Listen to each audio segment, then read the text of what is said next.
Hi అండి, welcome back to Kalyani అభిరుచి. ఇవాల్టి స్పెషల్ రెసిపీ సొరకాయ కర్రీ. సొరకాయ కర్రీ పచ్చి కారం వేసి వండితే చాలా టేస్టీగా ఉంటుంది. సొరకాయలను మనం మార్కెట్ నుండి తెచ్చుకునేటప్పుడు లేత సొరకాయలను తెచ్చుకుంటే వాటితో చేసే రెసిపీ చాలా టేస్టీగా ఉంటాయి. తెలంగాణ స్టైల్ సొరకాయ కర్రీ చేసే విధానం చూసేయండి. సొరకాయ కర్రీ చేసుకోవడానికి ఇలా ఒక లేత సొరకాయను తీసుకొని సొరకాయ పై భాగాన్ని పీల్ చేసుకొని చిన్న చిన్న ముక్కలుగా కట్ చేసి పెట్టుకోవాలి. స్టవ్ ఆన్ చేసి స్టవ్ పైన మట్టి పాత్రను పెట్టుకొని 2 టేబుల్ స్పూన్ల ఆయిల్ వేసి ఆయిల్ హీట్ అయ్యాక 1/2 టీ స్పూన్ జీలకర్ర వేసి ఫ్రై చేసి మీడియం సైజ్ ఆనియన్ను కట్ చేసి వేసుకొని 2 నిమిషాలు ఆనియన్స్ను ఫ్రై చేసి 1 టీ స్పూన్ అల్లం వెల్లుల్లి paste, 1/2 teaspoon salt, 1/2 teaspoon పసుపును వేసి 2 రెమ్మల కరివేపాకును వేసి వీటన్నిటిని 2-3 నిమిషాలు ఫ్రై చేసుకోవాలి. స్టవ్ మీడియం ఫ్లేమ్లో పెట్టుకొని కట్ చేసి పెట్టుకున్న సొరకాయ ముక్కలన్నిటిని వేసి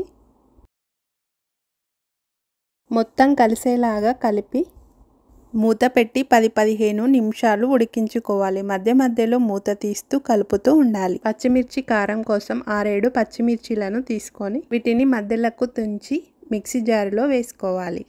6-7 పొట్టు తీసిన ఎల్లిపాయలను ఇందులో వేసుకోవాలి. 1/2 టీ స్పూన్ జీలకర్రని వేయాలి.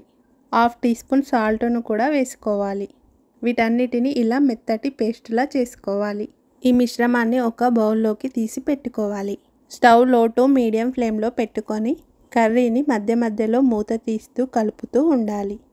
కర్రీ 15 నిమిషాలు ఇలా ఉడికిన తర్వాత గ్రైండ్ చేసి పెట్టుకున్న పచ్చి కారాన్ని వేసి మొత్తం కలిసేలాగా ఒకసారి కలిపి మూత పెట్టి మరో 6-7 నిమిషాలు ఉడకనివ్వాలి. కర్రీ ఇలా ఉడికిన తర్వాత ఇందులో చిక్కటి మీగడ పాలను టీ గ్లాస్కు కాస్త తక్కువ పాలని వేసుకోవాలి.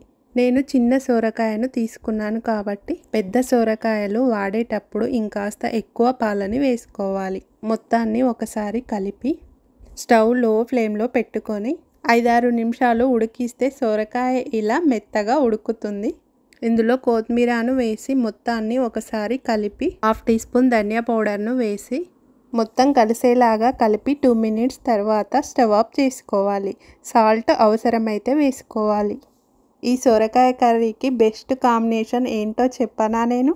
జొన్న రొట్టెల కాంబినేషన్తో ఈ కర్రీ చాలా బాగుంటుందండి. మీరు ఎప్పుడైనా ఈ కాంబినేషన్తో తిన్నారా ఈ కర్రీని? అన్నంతో కూడా సొరకాయ కర్రీ బాగుంటుంది. నేను చేసే వంటల విధానం మీకు నచ్చితే మా ఛానల్ని సబ్స్క్రైబ్ చేయండి. మా వీడియోస్ని మీ ఫ్రెండ్స్ అండ్ ఫ్యామిలీ మెంబర్స్కి షేర్ చేయండి. మీరు చేసే లైక్, కామెంట్ మాకు చాలా ఎంకరేజింగ్గా ఉంటుందండి. మరో మంచి రెసిపీతో మళ్ళీ మరో వీడియోలో కలుద్దామా?